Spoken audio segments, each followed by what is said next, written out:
rupiah terhadap dolar terus melemah, bahkan sudah mencapai level terendah sejak krisis moneter besar melanda Indonesia di 1998.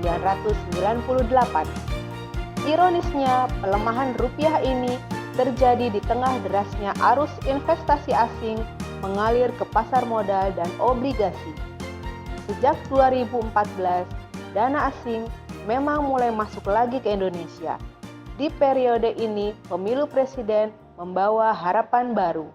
Ditambah lagi, strategi pemerintah mengetatkan kebijakan moneter dan fiskal, membuat makin derasnya arus dana asing. Sekarang dana asing masih terus mengalir, lebih banyak karena Bank Sentral Amerika masih ragu menaikkan suku bunga. Lalu bagaimana nasib rupiah yang semakin tidak berdaya terhadap dolar? Berikut ini wawancara dengan Deputi Gubernur Senior Bank Indonesia, Mirza Aditya Suara. 2015 ini mendekati April, ya. Karena orang nggak tahu what's going to happen in April, ya kan? Mendekati April, mendekati Mei ini, what's going to happen? Maksudnya dengan FOMC, apakah dia masih akan pakai kata-kata patient? Ini ditunggu-tunggu nih kata-kata patient nih. Negara-negara berkembang ini ketergantungan terhadap apa yang akan terjadi dengan monetary policy di Amerika ini besar gitu. Pada saat Amerikanya mau naik, kemudian emerging market itu mereka lihat data inflasi mereka turun, India melihat data inflasinya turun. Karena harga minyaknya kan turun dan mereka kan net importer. Indonesia net importer oil. Ya kan? Inflasinya turun. Bahkan Januari Februari deflasi, ya kan? Negara-negara lain bisa karena pertumbuhan ekonomi yang rendah gitu ya. Kalau Bank Indonesia ambil keputusan kemarin ya memang karena inflasinya turun gitu ya. Tapi negara lain yang mandat central banknya terkait dengan pertumbuhan ekonomi mungkin mereka juga nurunin bunga, ya kan? Seperti Australia nurunin bunga.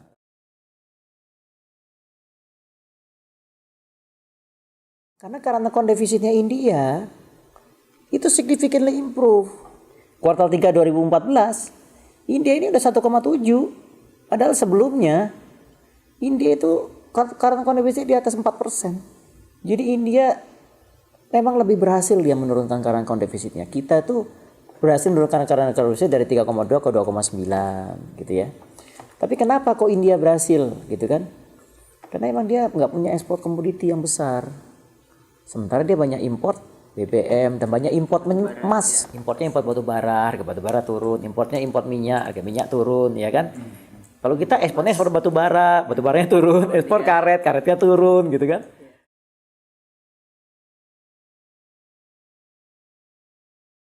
Porsi government bonds yang dimiliki oleh asing, kita hampir 40% kan? 39%. Yang bahkan bulan kemarin 240. Tapi sebenarnya Malaysia juga 28.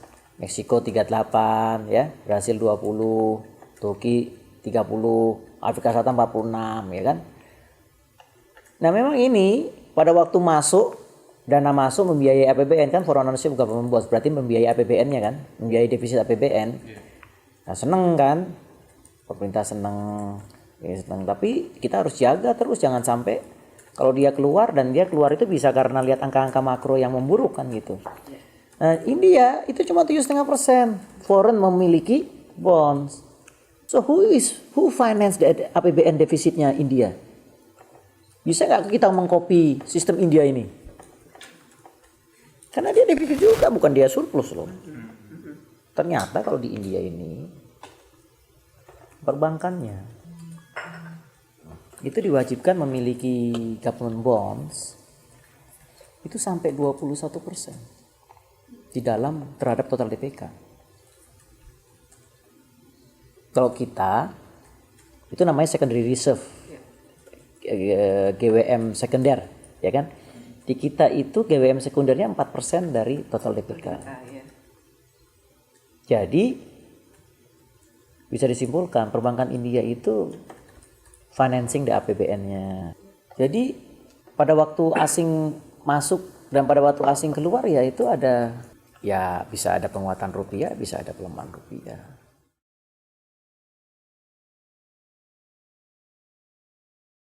Kita ini kan negara yang masih defisit. Saya bicara defisit ekspor import nih, bukan bicara defisit APBN. Defisit ekspor import barang dan jasa, ya kan? Kalau kita biarkan rupiah itu lebih kuat dibandingkan negara kompetitor dagang kita, ya, maka ekspor kita, saya nggak bicara ekspor batu bara, saya bicara ekspor manufaktur ya. Ekspor manufaktur kita jadi sulit. Sementara importnya menjadi dia makin banyak aja impor. Kan kita ingin mengurangi impor dan meningkatkan ekspor. Iya, jelas saja pelemahan rupiah nggak bisa bantu pelemahan ekspornya batu bara sama kelapa sawit sama karet. Tapi manufaktur naik loh. Kita harus balancing antara kurs yang untuk membantu kompetitor masuk ekspor manufaktur. Emang kalau dibilang pelemahan kurs tidak membantu ekspor ya, kalau barangnya batu bara sama kelapa sawit sama itu ya nunggu nanti harga batu baranya naik. Tapi kan ekspor manufaktur kan masih bisa kita bantu. Ya. Kedua, ya, kita juga harus lihat, jangan sampai kita menggunakan cadangan devisa kemudian merusak rasio ketahanan makro kita kan reserve to GDP, reserve to nasional itu kan reserve ketahanan, iya kan? Jangan sampai orang punya tabungan tuh tabungannya itu rasio tabungannya turun gitu kan? Iya kan? Kan itu kita harus balancing di situ.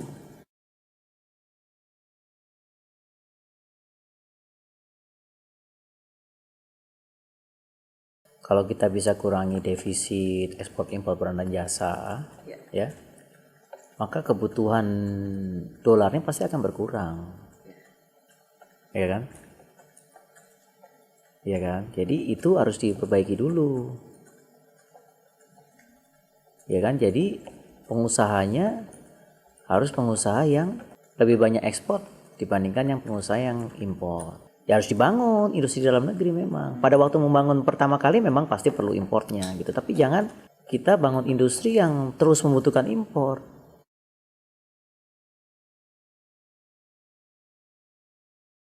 Makanya, ya kan, penting untuk Indonesia harus mempertahankan kebijakan yang prudent.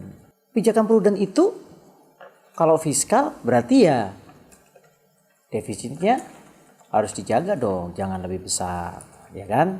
Kalau fiskal kan sudah batasnya ada 3% PDB dan itu udah undang-undang gitu kan, udah ada mekanismenya, ya kan?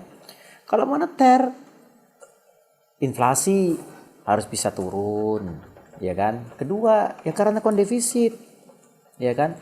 Ketiga, perbankannya harus jaga sehat, ya kan? Keempat, rasio-rasio utang luar negerinya gitu kan harus dijaga kesehatannya. Nah, kalau negara yang